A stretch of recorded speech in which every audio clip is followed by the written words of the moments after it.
Moving on from video 109 layer basics and 111 manual cutouts, we come to layer masks. Masking allows us to paint using black or shades of grey to conceal part of the layer to which the mask is applied.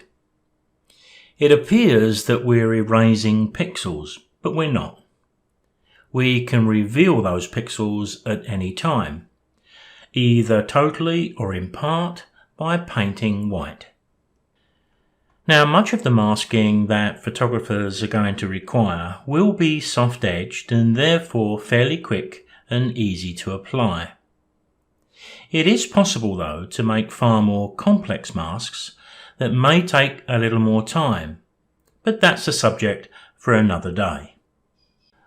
A layer mask is created from the bottom left of the layers palette here, and when it's created in white, which means it's going to reveal the image it's attached to.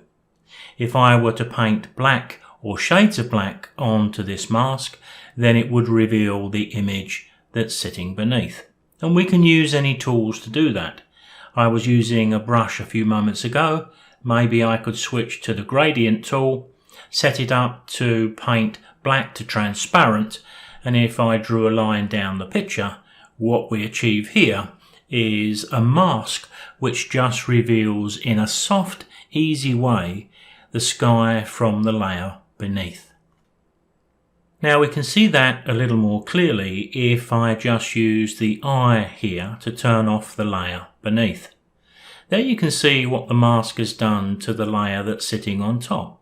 It's just made the top part transparent, but in a nice, soft, easy way, and allows the image beneath to blend in nicely. In a situation like this, I can switch to a brush from the toolbox. Then I can flip the foreground and background colours around, so I'm now painting with white rather than black. If I also reduce the opacity or flow from the options bar, I can reveal pixels in a very delicate and measured way. All the while, nothing is ever lost. Save these layers as a Photoshop file, and we can come back, retrieve them, and adjust them days later. If you've seen video 111, you're going to be familiar with the manual selection that we made with this soldier. Now, in that video, I cut away the background pixels via Ctrl X, which is cut, but that's not always the best way to work.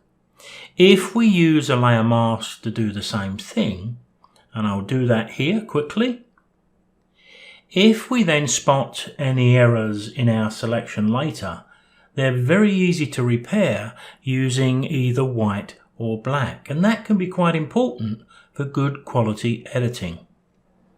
But having said that, there are going to be times when we create the mask, and once we're happy with the work we've done, we need to commit the mask to the image. So if we just right-click on the mask, you've got quite a number of options here. We can disable it, delete it, we can apply the layer mask. Now if I select apply, you'll see exactly the same thing that we had when we created video 111. What we've effectively done here is to cut away the background, but once I save this, I cannot retrieve those pixels because we've just applied the mask.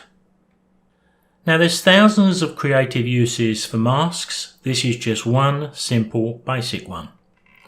As you can see, I've got two images in my layered stack. I've got a coloured image, I've made a duplicate, and I've removed the colour. Now of course we can't see the coloured image because we're looking down through the top. On the black and white image, I'm going to apply a mask. Now what I can do on that mask is to mask through just the colour of these two narrowboats. Now I'm going to do this very quick and dirty, but the way to do this is just to bring the image up very large on screen, and then you can just go around the edges a little bit more carefully than I'm going to do because I don't have a great deal of time. But then once you get past the edges, of course, then all you need to do is to make your brush quite large and fill in the middle. But it doesn't take too long before you can create some eye-catching images using layer masks.